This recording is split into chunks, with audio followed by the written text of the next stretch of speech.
Thank you very much. Just two things to add on to that statement, that we have received intelligence that in fact senior police officers in the Kenyan Police Command have chosen to ignore the illegal directive that was given by CS Kindiki for police officers to shoot protesters.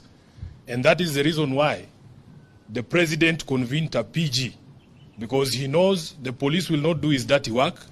He has now told his own members of parliament to mobilize people in their constituencies to come and harm protesters. We want to say here to those of you who might be mobilized to come and fight your fellow Kenyans, we are not the enemy. We are not the ones who have added taxation on fuel. All these members of parliament here voted against that bill. You cannot come and fight your fellow hustlers in the streets. You cannot come from Madare and think that you are better than the person who comes from Kasarani. If Kenyans are sleeping hungry because of the price of food, the hustlers are sleeping hungry and members of Azimio are also sleeping hungry. For a president to convene a meeting where he sets his own people against each other, I think we have never come to such a law in this country. And we must condemn it in the strongest words possible. I want the people of Azimio to know we have won the argument. By the time you hear a professor of law like Kindiki saying he no longer wants to hear English or Swahili or constitutional concepts, it means we have won the argument. They have no answer to the questions that Kenyans are asking them. That is why a professor, somebody who should be encouraging discourse, constitutional discourse, and encouraging the development of law, would get to a point and he says, sasa hii kizungu imekuwa mingi, wajuaji Nairobi wamekuwa wengi, sasa tupige hao risasi. It means we have won the argument and they have no answers. Finally, we will not fight our fellow countrymen. I want to make it very clear. In Nairobi, we live as a community. Kikuyu, Luya, Jaluo, kila mtu hapa. Saile Jaluo analala njaa, Muluya analala njaa, Mkikuyu analala njaa. We will not fight our fellow countrymen. In fact, some of these members of parliament who talk, you know, we are with them in the Senate. Mtu kama Cherargei. Yeye anaweza piga nani hapa mbele vile mnaona hapa. Who can Cherargei fight here? Eh? He talks like that because he knows he's going to hide behind the instruments of violence of the state. Senator Cherargei, instead of organizing your boys to come and fight peaceful demonstrators, just come and fight Sifuna. Hey, akuje tu tukutane watu wawili. Lastly, they are crying and saying, oh, this signature thing is going nowhere. But they are actively sabotaging the collection of signatures. We have had over 1,000 attacks on our website that is being used for collection of signatures. They have even cloned the website to try and, confuse our supporters. But we are saying Kenyans want to eat, and they want to eat today. It doesn't matter how long you cover your ears. Tutapiga hiyo masikio kofi mpaka ifunguke. Usikie kilio ya Wakenya. Asante sana. Honorable Enoch Wamboa. Alafu Honorable Kenchonga. And then Honorable Senator. Thank you very much. I'll also be very brief. I will say three things. One, we must structure this conversation properly. The conflict that we are experiencing today and that we will experience on Wednesday and Thursday and Friday is not a conflict between Kenya Kwanza and Azimio. That conflict happened on the 9th of August, yes, and we won it. Yes. The conflict that we are going to experience on Wednesday, Thursday, and Friday is a conflict between one William Samoei Ruto and the people of Kenya.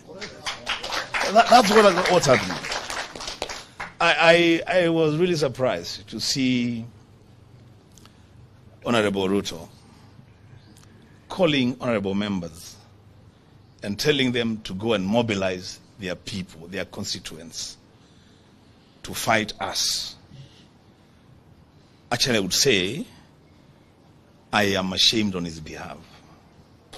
Because the people from those constituencies some of them are suffering even more than people in constituencies represented by Azimio. And let me tell you what will happen on Wednesday. And I'm not a prophet, but I can foresee this. Any member of parliament, any leader from Kenya Kwanza, who dares to stop their people from saying they are starving. That's what all people are saying. We want food. That's what they are saying. Any member that dares to stop his people from saying that, then that member will be forced by his people to say other things. Yes. Lastly, we are at the lowest that any democracy can sink. At the lowest. And you know, myself and Senator Sifuna, we were in the bipartisan talks. And when we realized that we were being taken for a ride, we said, stop any conversation about anything else. Let us talk about food for our people. And that conversation will take place on Wednesday, on Thursday, and Friday. And if people are uncomfortable with that, I have a solution for them. Bring down the cost of living today. And we will not be on the streets on Wednesday, Thursday, and Friday. I thank you. Ken Chonga. Wakenya wenzangu, ukweli wa mambo ni kwamba chenye Mheshimiwa Ruto hajaelewa ni kuwa msukumo huu, maandamano haya si vita baina ya Ruto na Raila. Maandamano haya, msukumo huu umeletwa kwa sababu hali ya maisha haiwezi ikakidhika tena. Mwenye alisimama na Ruto, mwenye alisimama na Raila, wote leo shida ni zile moja. Na Ruto, mimi nataka kumwambia kitu kimoja. Serikali ambayo haiwezi ikatetea wengi ambao ni wanyonge, haitaweza kutetea wachache walio watajiri. Wale ambao wanalia njaa leo, wawe ni Azimio, wawe ni Kenya Kwanza, ni wale wanyonge. Mtoto hawezi kulilia chakula ukampe mawe. Watu wanataka chakula, unawaletea vitisho ati tutakuua. Wale walio kuchagua wewe leo, kama kwako huwezi kuwaona maana, ni kitu gani kitakuwa na maana kwako tena? Wacha hii ieleweke. Wacha Ruto aelewe, asikie. Hakuna vitisho ambavyo kwamba atavitoa ili watu waweze kunyamaza na kuvumilia. Watu wanataka chakula leo. Watu wanataka chakula kesho. Ndio ili vizazi ambavyo vinakuja vijue kwamba vimezaliwa katika karne ambayo kwamba inajali maslahi ya wananchi ambao wapo. Na watu wakikosa chakula, Ruto ajitahadhari. Mbali na maandamano, mambo zaidi yako nyuma ya mfuata. Asante.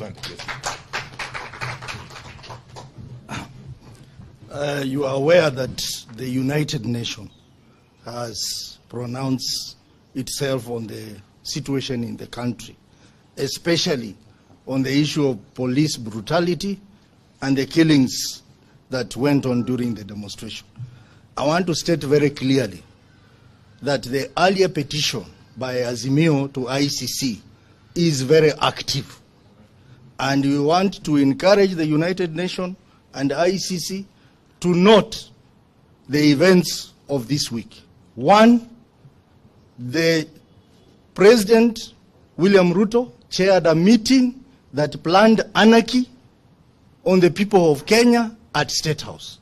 Number two, the suspension of the Constitution by those in KK Alliance, particularly Article 37 of the Constitution. Three, the killings that went on last week.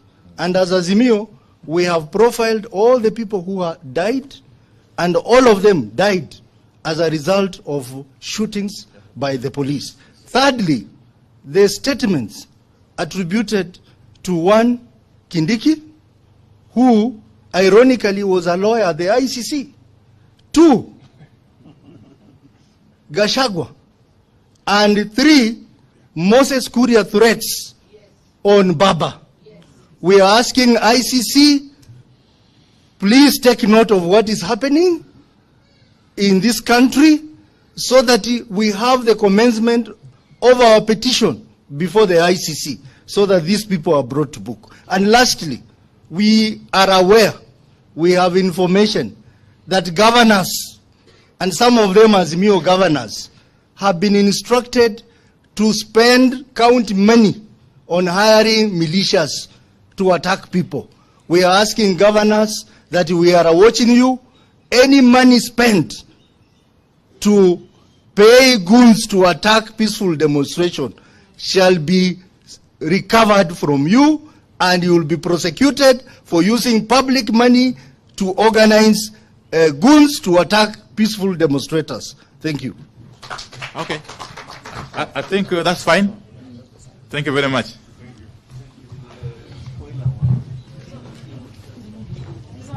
Yes, how are you, my brother?